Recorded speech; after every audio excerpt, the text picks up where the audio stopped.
Bulan ini dan beberapa minggu ke depan kita akan belajar seri baru namanya Renew. Apa itu Renew? Renew artinya extend for the further period of validity of a license. Jadi renew itu dalam bahasa Indonesianya kira-kira terjemahannya diperbaharui untuk masa berlaku yang berikutnya. Kita put in a sentence ya. Di sini banyak yang suka bahasa Inggris, salah satunya Pia. Hai Pia. Jadi renew, I'm going to renew my passport. Saya mau memperpanjang paspor saya, artinya diperbaharui. The couple renew their commitment on their wedding anniversary day.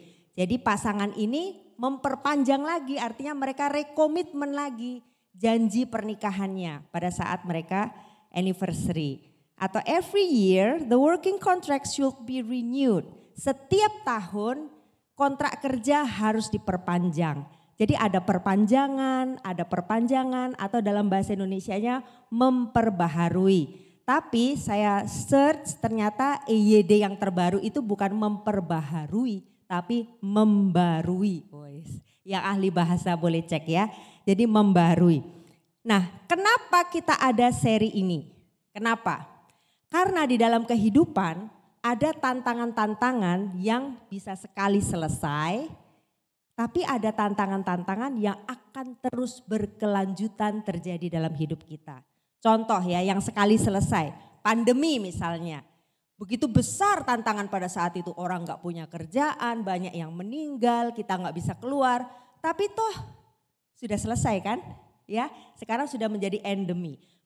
Pak Jokowi sudah bilang gak usah pakai masker lagi kalau di luar ruangan. Jadi sudah hampir selesai. Itu tantangan yang sekali jalan. Apalagi tantangannya zaman R.A. Kartini. Wah, zaman R.A. Kartini wanita-wanita gak boleh sekolah.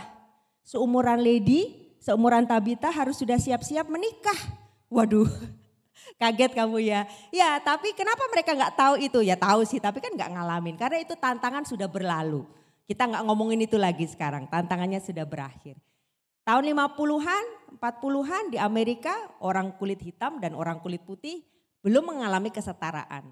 Syukur-syukur bisa sekolah, sekolah saja bangkunya harus dipisah. Kasihan banget ya.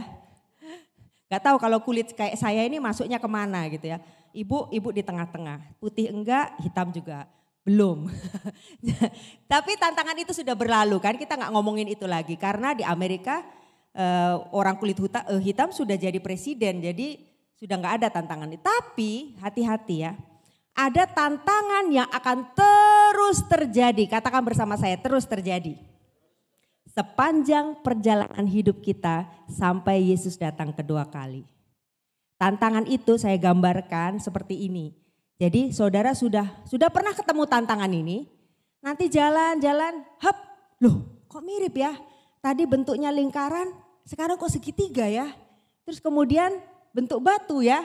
Ternyata kok mirip ya, tapi mirip. Ini kok terjadi lagi. Tadi pagi terjadi, hari ini terjadi, besok ternyata terjadi lagi. Tantangan itu yang akan kita pelajari dengan seri Renew ini. Dan minggu-minggu ke depan tentu saja bukan saya terus yang khotbah ya, pasti saudara bosan kalau saya terus. Tapi kedapatan hari ini saya akan membicarakan mengenai tantangan perasaan tertolak. Tantangan itu akan terus kita alami, katakan bersama saya, terus kita alami.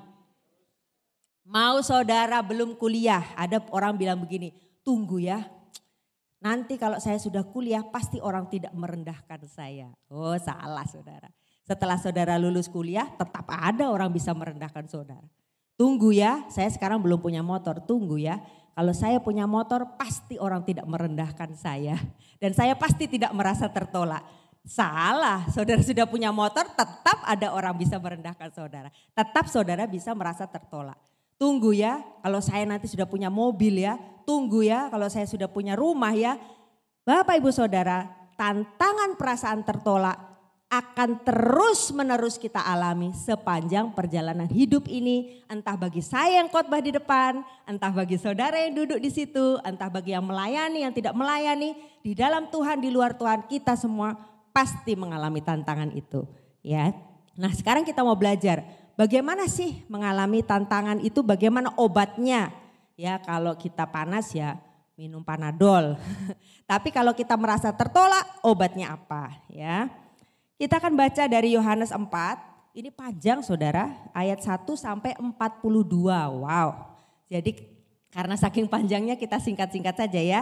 Kita ambil poin-poinnya. Saya akan mulai langsung ke ayat 4. Kalau saudara mau tahu yang versi lengkapnya boleh baca di rumah nanti ya. Jadi ayat 4 kita gantian, saya ayat 4 dan saudara ayat selanjutnya. Saya mulai. Ia harus melintasi daerah Samaria. Maka sampailah ia ke sebuah kota di Samaria yang bernama Sikar, dekat tanah yang diberikan Yakub dahulu kepada anaknya Yusuf. Di situ terdapat sumur Yakub. Yesus sangat letih oleh perjalanan, karena itu ia duduk di pinggir sumur itu. Hari kira-kira pukul 12. Maka datanglah seorang perempuan Samaria hendak menimba air. Kata Yesus kepadanya, "Berilah aku minum." Sebab murid-muridnya telah pergi ke kota membeli makanan. Maka kata perempuan Samaria itu kepadanya, "Masakan engkau seorang Yahudi minta minum kepadaku seorang Samaria? Sebab orang Yahudi tidak bergaul dengan orang Samaria." Jawab Yesus kepadanya, "Jikalau engkau tahu tentang karunia Allah dan siapakah dia yang berkata kepadamu, berilah aku minum, niscaya engkau telah meminta kepadanya dan ia telah memberikan kepadamu air hidup." Kata perempuan itu kepadanya, "Tuhan, engkau tidak punya timba dan sumur ini amat dalam. Dari manakah engkau memperoleh air hidup itu? Adakah engkau lebih besar daripada bapa kami Yakub yang memberikan sumur ini kepada kami dan yang telah minum sendiri dari dalamnya, ia serta anak-anaknya dan ternaknya?" Jawab Yesus kepadanya, "Barang siapa minum air ini, ia akan haus lagi. Tetapi barang siapa minum air yang akan kuberikan kepadanya, ia tidak akan haus untuk selama-lamanya. Sebaliknya air yang akan kuberikan kepadanya akan menjadi mata air di dalam dirinya yang terus-menerus memancar sampai kepada hidup yang kekal." Kata perempuan itu kepadanya, "Tuhan, berikanlah aku air itu, supaya aku tidak haus dan tidak usah datang lagi ke sini untuk menimba air." Kata Yesus kepadanya, "Pergilah, panggillah suamimu dan datang ke sini." Kata perempuan itu, "Aku tidak mempunyai suami." Kata Yesus kepadanya, "Tepat katamu bahwa engkau tidak mempunyai suami. Sebab engkau sudah mempunyai 5 suami dan yang ada sekarang padamu bukanlah suamimu. Dalam hal ini engkau berkata benar." Kata perempuan itu kepadanya, "Tuhan, nyata seorang padaku bahwa engkau seorang nabi." Saya loncat langsung ke ayat 28. Maka perempuan itu meninggalkan tempayannya di situ lalu pergi ke kota dan berkata kepada orang-orang yang di situ, "Mari lihat, di sana ada seorang yang mengatakan kepadaku segala sesuatu yang telah kuperbuat. Mungkinkah dia Kristus itu?" Maka mereka pun pergi keluar kota lalu datang kepada Yesus. Dan banyak orang Samaria dari kota itu telah menjadi percaya kepadanya karena perkataan perempuan itu yang bersaksi, "Ia mengatakan kepadaku segala sesuatu yang telah kuperbuat."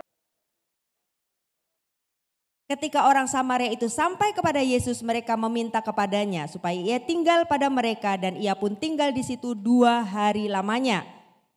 Dan lebih banyak lagi orang yang menjadi percaya karena perkataannya. Ya, sudah ya, terakhir. Amin. Baik, menarik sekali bahwa ini jam 12 dibilang ya. Yesus duduk di pinggir sumur jam 12 siang. Bapak Ibu Saudara, kalau saudara baca sejarah di Israel, sebetulnya sumur itu bukan suatu tempat yang mengerikan.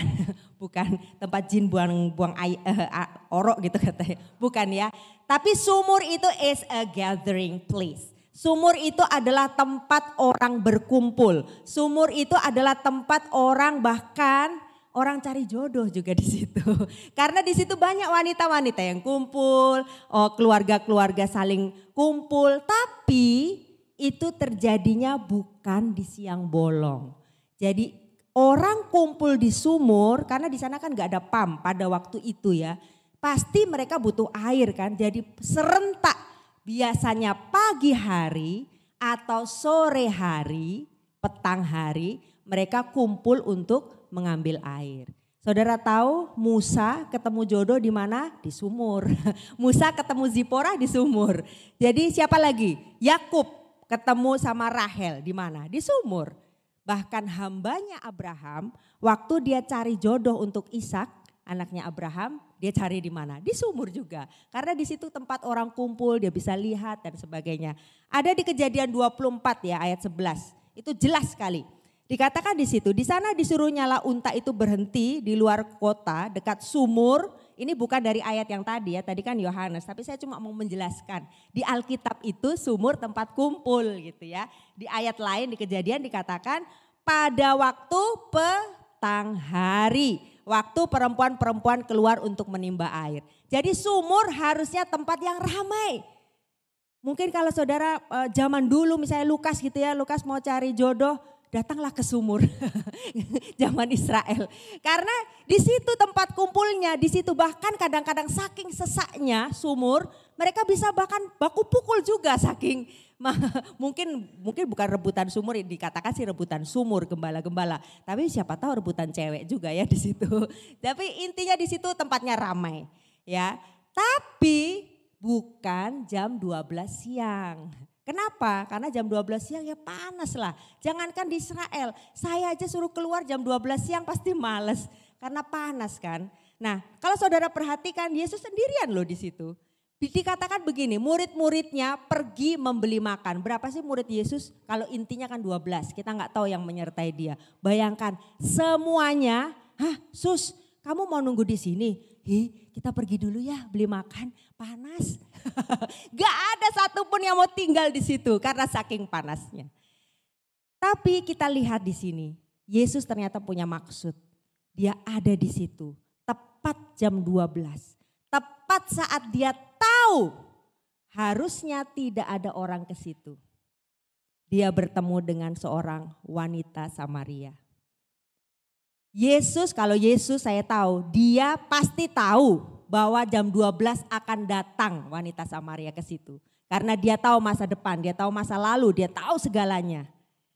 Tapi wanita Samaria itu kaget, kok ada Yesus ya? Gitu. Tahu nggak Bapak Ibu Saudara, Yesus sengaja datang ke situ. Karena dia mau ketemu wanita ini. Yang wanita ini menghindari ketemu orang banyak. Dia sengaja datang ke situ jam 12 siang. Karena dia tidak mau ketemu orang banyak. Ini adalah salah satu ciri orang yang tertolak. Orang yang tertolak salah satu cirinya dia tidak suka ketemu orang. Karena ketemu orang akan menyakitkan buat dia. Kalau seorang anak sering dibully di sekolahnya, dia pasti malas sekolah. Pasti mau ke sekolah, sudah tanya aja, kenapa kok kamu nangis saya? Ya mungkin pertamanya karena malas ya kan. Tapi sudah lama sekolah kok tambah murung, tiap mau ke sekolah ada aja sakit perut lah inilah. Pasti ada apa-apa, pasti kamu dibully ya. Kenapa kamu gak mau ketemu teman-teman? Ya kan. Bapak Ibu Saudara, waktu saya kuliah, bukan waktu ya sekarang masih kuliah. Di pendidikan, kita belajar juga ilmu behavior, kita belajar juga ilmu psikologi ya. Di S2 diajarkan bahwa ada penyebab-penyebab orang merasa tertolak. Jangan saudara merasa ya, kalau tertolak itu adalah sudah gede baru kita bisa merasakan tertolak. Tidak loh. Dari janin dalam kandungan, dia sudah bisa merasa tertolak. Karena dia dihubungkan dengan mamanya melalui tali pusat dan mereka satu darah, mereka satu tubuh. Jadi kalau mamanya berpikir kayaknya bayi ini saya gugurkan saja ya, jangan kira bayi itu tidak tahu. Walaupun dia tidak bisa ngomong, tapi dia sudah tertolak pada saat dia di dalam rahim. Pada saat seorang anak lahir, walaupun dia belum bisa ngomong, dia sudah bisa merasakan tertolak. Papa mamanya mengharapkan wanita yang lahir laki-laki, ya dia bisa merasa tertolak.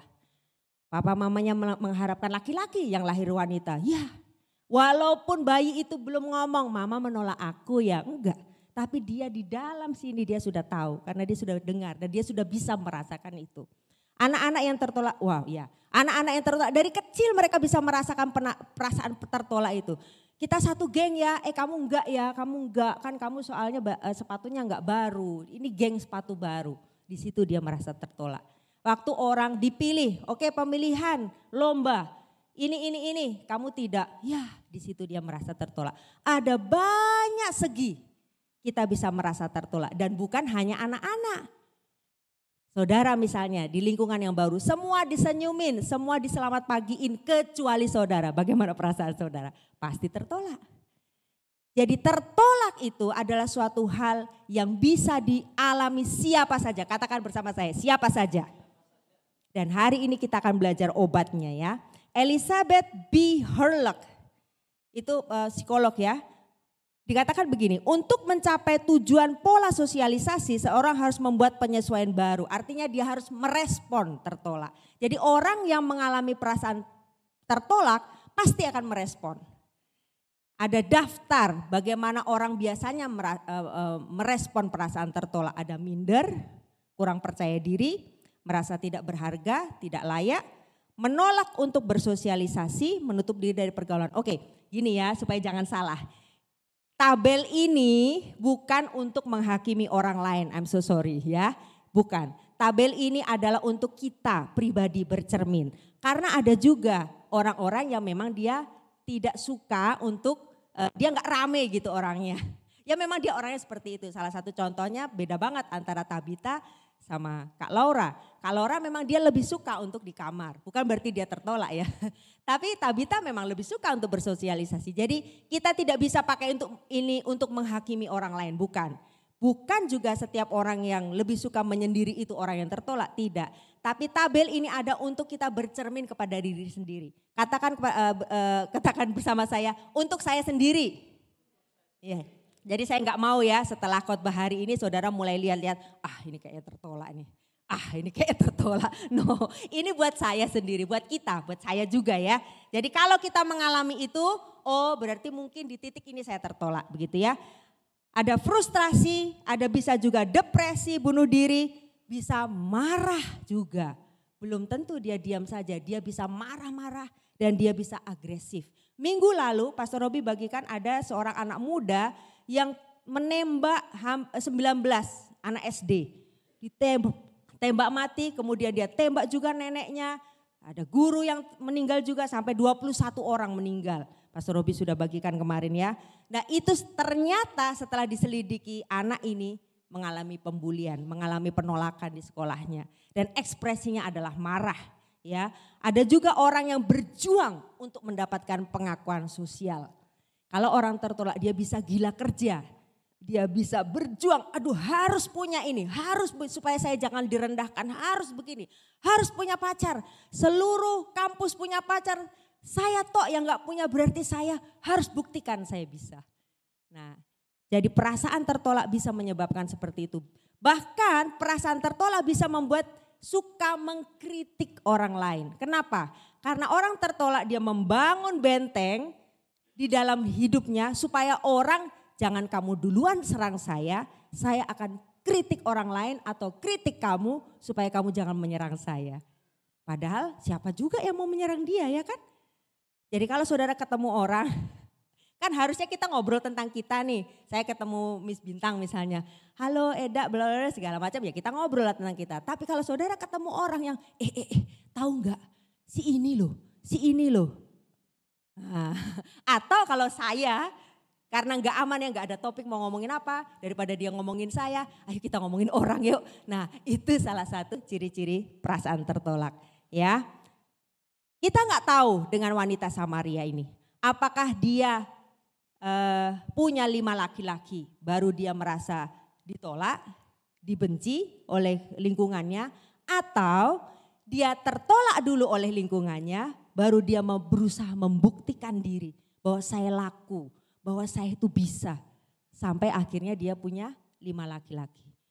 Wow, dalam ya. Nah kembali ke tadi ya, jadi apa sih obatnya? Apa obatnya untuk perasaan tertolak? Yang pertama, ingatlah karunia Allah bukan pendapat kita.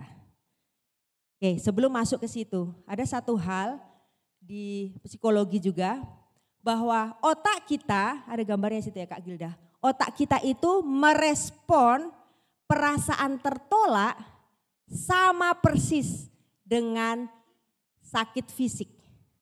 Contoh ya, misalnya Bu Lastri lagi jahit nih, terus tiba-tiba di situ ada tamu, ada customer lagi di tengah-tengah jahitan, terus tiba-tiba dia tertusuk jarum. Set gitu. Otak langsung berproses, urus dulu tanganmu, urus dulu sakitmu. Pasti bilang, maaf ya, cari betadin dulu. Jadi ngurusin dulu sakitnya ini, baru kemudian beraktivitas kembali. Nah, otak ini juga begitu. Kalau kita mengalami perasaan tertolak, kemanapun saudara pergi, mau urusan pelayanan atau urusan kantor, itu terus menghantui karena otak minta terus. Sembuhkan dulu ini, sembuhkan dulu ini, sembuhkan. Dan lama-lama otak menjadi Tuhan kita. Karena pada saat kita memuji menyembah, pikiran kita bukan ke Tuhan lagi. Tapi pikiran kita bagaimana saya mencari kesembuhan jiwa ini. Wow, luar biasa ya, makanya perlu dibahas. Ya, pertama ingatlah karunia Allah dan bukan pendapat kita.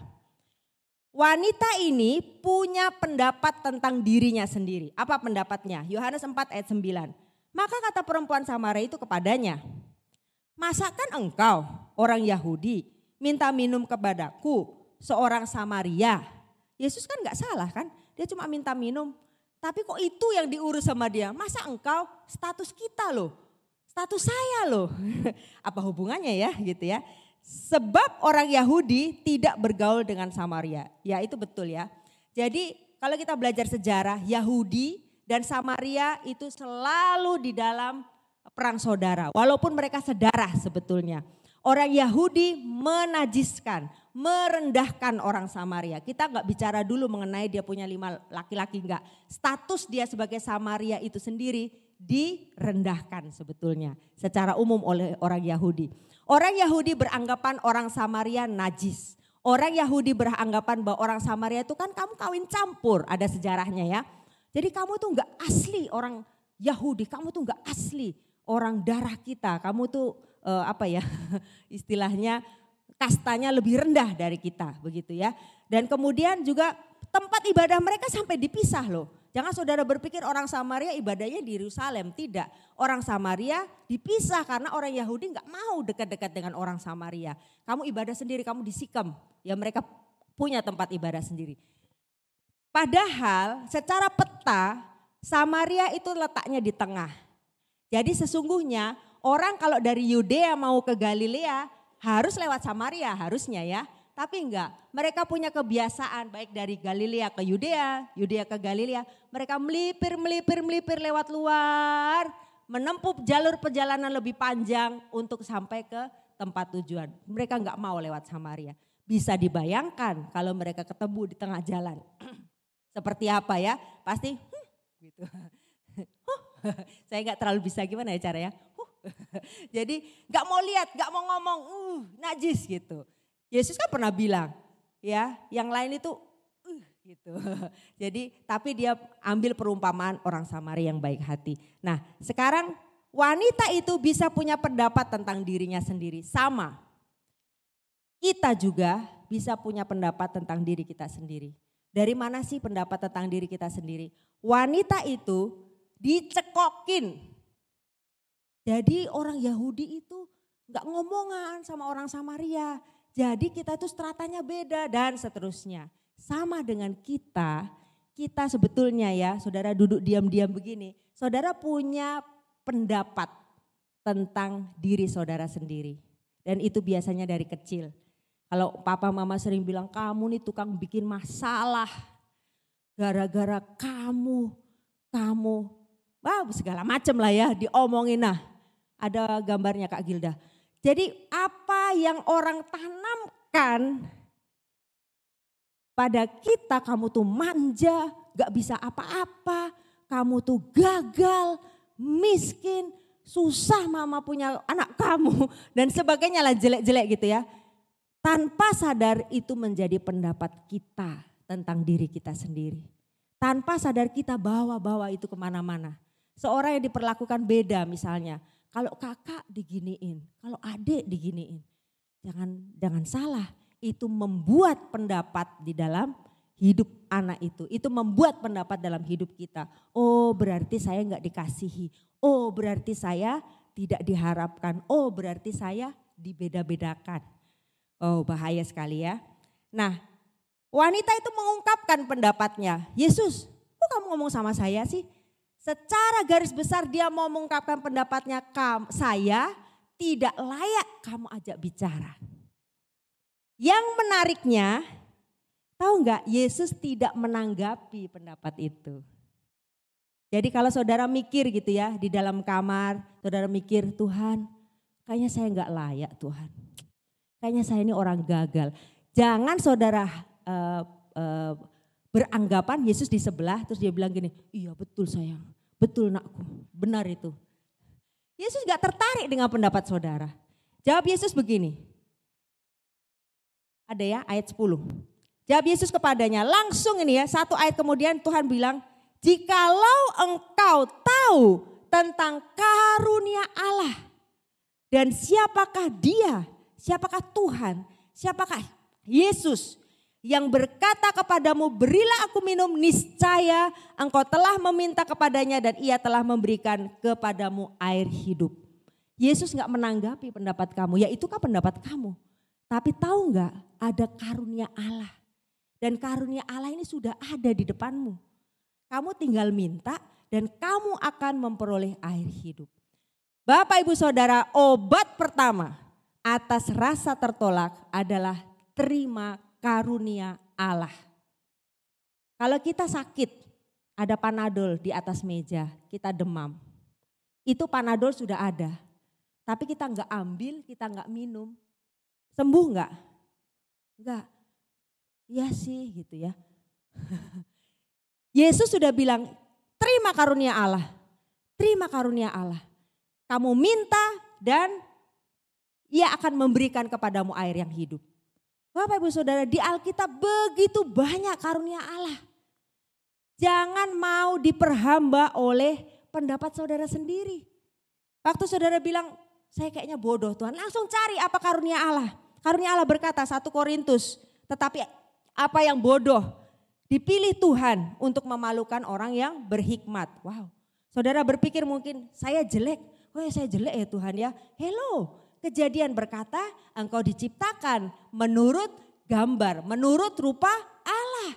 Imago Dei. Nah masalahnya itu ada di Alkitab. Seperti panadol tadi, mau gak ambil itu. Dan makan itu sebagai karunia Allah. Dan jangan terus diam di dalam pendapat kita sendiri. Ada amin. Katakan ke sebelah kiri kananmu, ambil karunia Allah. Saat kita merasa gagal, Filipi berkata, segala perkara dapat kutanggung dalam Dia memberi kekuatan kepadaku. Artinya gagal itu tidak permanen. Kita bangkit, kita coba lagi, segala perkara bisa kita tanggung. Pasti ada jalan keluar. Saya tidak berharga. 1 Petrus berkata, engkau sudah ditebus dengan darahnya, bukan dengan barang fana. Mahal loh darahnya. Tapi itu bisa saja hanya sekedar menjadi teori di atas meja, yaitu Alkitab di situ saya taruh aja. Dan saudara terus merenungkan pendapat saudara tentang dirinya sendiri. Perhatikan tadi ya, ibarat panadol itu cuma taruh di situ nggak diminum, ya percuma. Yang saya luar biasa sekali tentang wanita ini ya, adalah respon dia. Ayat 15 berkata, sini nggak ada situ ya Kak.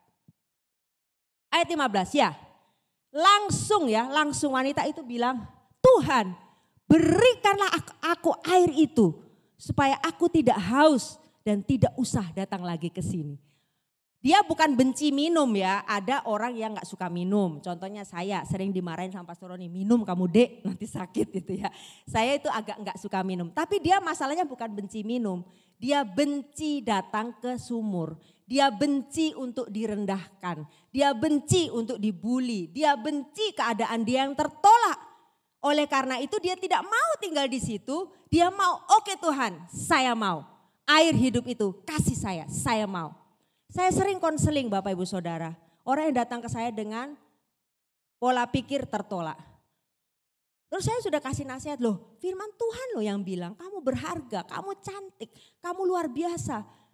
Tahu gak jawabannya? Jarang yang merespon, siap ibu, yes saya percaya itu, jarang. Mereka biasanya bilang, ya ibu sih gak tahu bagaimana mereka memperlakukan saya. Ibu sih gak tahu. Mertua saya bilang apa, ibu sih gak merasakan apa yang saya rasakan. Jangan berdebat dengan firman Tuhan. Ambil firman itu, makan. akan firman itu. Jadikan karunia Allah milik kita. Ada amin. Ayo janji ya, jadikan karunia Allah milik kita. Ingatlah pada karunia Allah, janji Tuhan di Alkitab. Dan jangan terus menerus memikirkan pendapat kita tentang diri kita sendiri. Ya, yang kedua, ingatlah hidup yang kekal dan bukan masa lalu kita. Yohanes 4 tadi dikatakan begini, tetapi barang siapa, nah sudah ya, tetapi barang siapa minum air, kan dia sudah mau minum air, yang kuberikan kepadanya ia tidak akan haus lagi selama-lamanya, sebaliknya air ini kuberikan bla bla bla bla sampai kepada hidup yang kekal. Yesus membicarakan hidup yang kekal, Yesus membicarakan masa depan kepada siapa ini? Kita harus tahu. Sekarang saya mau tanya, bagi saudara masa lalu itu kapan sih? 10 tahun yang lalu itu masa lalu ya. Ada yang bilang sama saya, ya kalau baru kemarin belum masa lalu Bu. Harus minimal ya setahun yang lalu itu baru jadi masa lalu. Atau 10 tahun apa 100 tahun sudah meninggal orangnya baru jadi masa lalu. Bapak Ibu Saudara, bayangkan ya wanita ini baru berangkat dari rumah menuju ke sumur. Berapa sih paling jaraknya? Kalau dekat mungkin 5 menit. Kalau jauh mungkin berapa? 2 jam jalan kaki gitu ya. Anggaplah 5 menit. Dia baru 5 menit yang lalu loh keluar dari rumah bersama laki-laki yang bukan suaminya. Baru 5 menit yang lalu dia melakukan dosa istilahnya. Ya kan? Bersama dengan orang yang bukan suaminya dalam satu rumah. Baru beberapa saat yang lalu dia melakukan dosa. Tapi Yesus sudah ngomongin hidup yang kekal dengan orang ini. Artinya di hadapan Tuhan 1 detik yang lalu, sepersekian detik yang lalu, detik engkau menerima pengampunan Tuhan. Itu sudah jadi masa lalu. Ada amin. Beri kemuliaan buat Tuhan. Gak perlu waktu tunggu Bapak Ibu Saudara. Penolakan yang paling besar sebetulnya bukan dari orang lain. Penolakan yang paling besar biasanya dari diri sendiri yang terus menerus menolak diri sendiri. Tapi saya kan gini, tapi baru tadi pagi saya bersalah. Tapi baru begini, banyak kita kekurangan. 1 Yohanes 1 ayat 9 berkata, jika kamu mengaku dosamu, ya 1 Yohanes 1 berkata, jika kamu mengaku dosamu, maka ia adalah setia dan adil. Ia akan mengampuni engkau dan menyucikan bahkan engkau dari segala, ya betul, kejahatan muncul ya, boleh dibaca. Setiap saat saudara sudah bertobat, lupakan. 2 detik yang lalu Tuhan saya lupakan, it's already gone. Itu sudah masa lalu. Jangan terus tertuduh dengan hal-hal yang sudah jadi masa lalu. Ada amin. Lagi-lagi perempuan ini membuat saya terkagum-kagum. Karena responnya Tuhan bilang lupakan masa lalu. Oke Tuhan, nyata benar padaku sekarang bahwa engkau seorang nabi. Artinya dia mengakui, yes ini dia yang bisa menyelamatkan saya. Di Alkitab ada banyak contoh Tuhan mengampuni itu instan. Kalau manusia mungkin ya proses, lihat dulu berubah enggak. Tapi kalau Tuhan instan. Salah satu contohnya waktu orang disalib, ya bersama Tuhan Yesus ada yang disalib. Yang satu bilang, kamu nih Tuhan selamatkan dirimu, selamatkan kita juga. Dan yang satunya bilang, kamu enggak tahu ya, kita ini loh memang orang berdosa. Terima kasih Kak Sonia, pengertian banget. So sweet banget. Oke, kamu ini enggak tahu, kita ini kan memang berdosa, kita layak untuk disalib. Yesus ingat saya ya, waktu kamu datang nanti sebagai raja. Jawaban Yesus apa? Lihat dulu pertobatanmu. Enggak. Yesus bilang hari ini juga kamu bersama-sama dengan aku di Firdaus. Enggak pakai waktu tunggu, sekarang juga hari ini juga. Bapak Ibu Saudara, siapa sih yang enggak punya masa lalu? Kita semua punya masa lalu, betul? Tapi kita tidak harus terus tinggal di situ. Detik saudara sudah bertobat, maju ke depan, jangan ingat-ingat lagi. Karena itu sudah masa lalu. Setiap saat kita tertolak, prinsip kedua, ingatlah hidup yang kekal.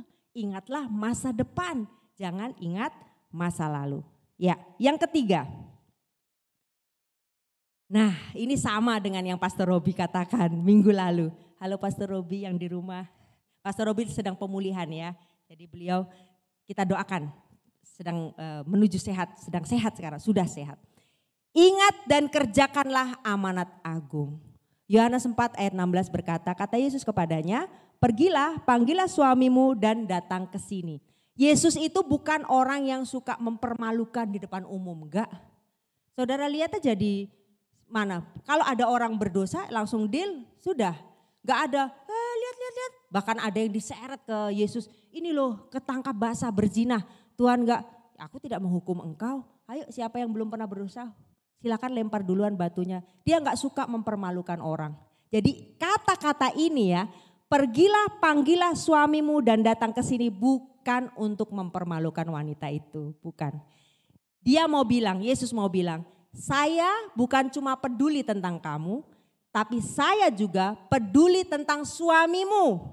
Bahkan 5 orang itu yang bukan suamimu itu saya juga sayang sama mereka. Bahkan seluruh orang Samaria ini aku sayang sama mereka. Asal saudara tahu ya, sumur Yakub itu letaknya di mana, ada situ ya Kak Gilda. Jadi kan biasa orang Israel tuh melipir-melipir gitu ya, orang Yahudi melipir supaya untuk mencapai tujuannya. Tapi Yesus sengaja datang ke sumur Yakub di tengah.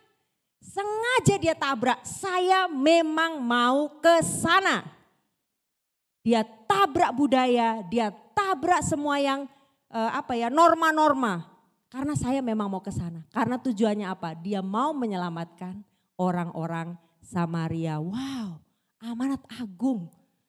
Jadi stop merasa tertolak. Kita sudah tahu sekarang bagaimana kita sembuh dari penolakan. Dan kita harus melakukan amanat agung. Satu hal dikatakan begini, ini psikolog juga ya, maaf ya saudara, saya banyak mengambil dari psikologi, kebetulan lagi belajar itu. Seorang psikolog bernama Ratih Ibrahim, ini bukan orang kita ya, ini sebenarnya dia mencuri ini dari, bukan mencuri ya, dia ambil prinsip ini dari Alkitab. Ya dia bilang begini, menolong orang lain sesungguhnya kita sedang menolong diri sendiri. Ini sebetulnya prinsip Alkitab yang sekarang karena kebenaran pasti akan menang. Wih, Johnny Depp.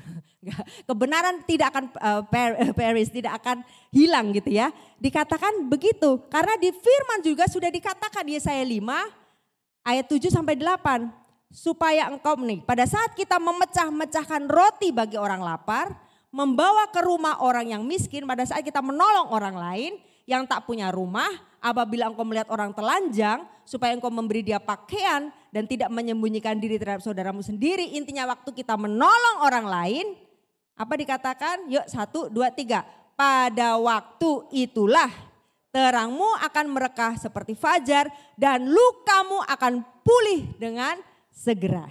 Kebenaran menjadi barisan depanmu dan kemuliaan Tuhan barisan belakangmu. Tuhan sudah memberikan kunci. Kalau kita mau sembuh, tolong orang lain. Karena pada saat kita menolong orang lain, kita baru tahu, ternyata aku dipakai Tuhan ya. Ternyata saya ini berharga ya. Ternyata saya ini bukan reject. Tuhan pilih saya, Tuhan pakai saya untuk saya jadi berkat.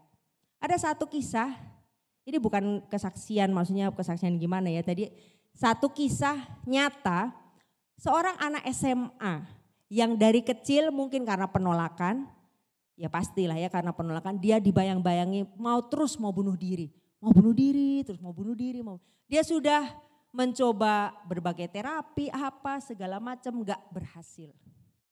Sampai suatu hari ada seorang anak SD, kelas 6 SD yang curhat sama dia. Bang, aku kayaknya pengen bunuh diri. Kaget dia, anak SD, anak kecil kamu mau bunuh diri? Iya bang, jangan salah loh saudara, di komik-komik itu, gimana sih ngomongnya mangga ya, mangga.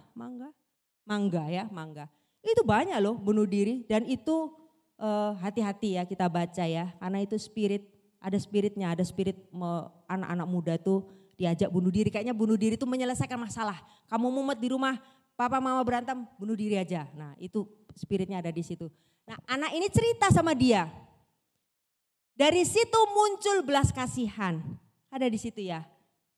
Karena ini muncul di satu berita. sama juga di jurnal psikologi ya. Iya malam-malam, ya namanya anak muda, dia bilang gitu, ya malam-malam jam 11 gitu. Satu dulu kakak, yang pertama. Ada yang cerita, saya tidak, nah dia akhirnya karena dia ada anak SD itu yang cerita sama dia jadi gelisah. Waduh, saya nggak bisa melakukan apa-apa, saya bukan terapis, saya bukan siapa-siapa. Saya cuma anak SMA yang sedang belajar, yang sedang mengalami stigma. Stigma itu dicap gitu ya, misalnya bodoh. Nah bodoh itu stigma, melekat dalam hidup orang itu gitu. Dia sedang punya pergumulan. Tapi karena dia melihat, anak ini curhat ke saya. Jadi tiba-tiba dia merasa gelisah. Dia merasa, aduh saya harus menyelamatkan dia, saya harus belajar. Saya harus cari jawaban, saya harus jadi teman ngobrolnya dia. Saya harus jadi seperti apa ya, curahan hatinya dia supaya saya mau menyelamatkan anak ini. Dan tahu saudara, detik dia melakukan itu, akhirnya demi anak itu, dia mau belajar, akhirnya dia pulih.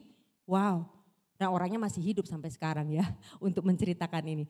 Berikutnya dia bilang begini, nih dia menemukan ya, kalau ada yang cerita, kalau maksudnya ada yang curhat sama saya, dia mengalami saya lebih bisa berempati ya, bisa welas asih sama mereka. Gak kelihatan. Saya jadi tahu arah saya mau kemana, lebih bisa menghadapi diri saya sendiri, lebih menerima keadaan diri sendiri, jadi lebih baiklah sama diri sendiri, gak jahat-jahat. Wow. Mungkin orang ini bukan orang percaya, tapi dia praktekkan. Dengan kita menolong orang lain, dengan kita melakukan amanat agung, perhatikan apa yang bisa saya bantu untuk orang lain. Kita akan sembuh. Bapak Ibu Saudara, mari kita ulang. Prinsip pertama apa tadi? Ingatlah karunia Allah. Ada Kak ya? Ya betul. Bukan pendapat kita sendiri.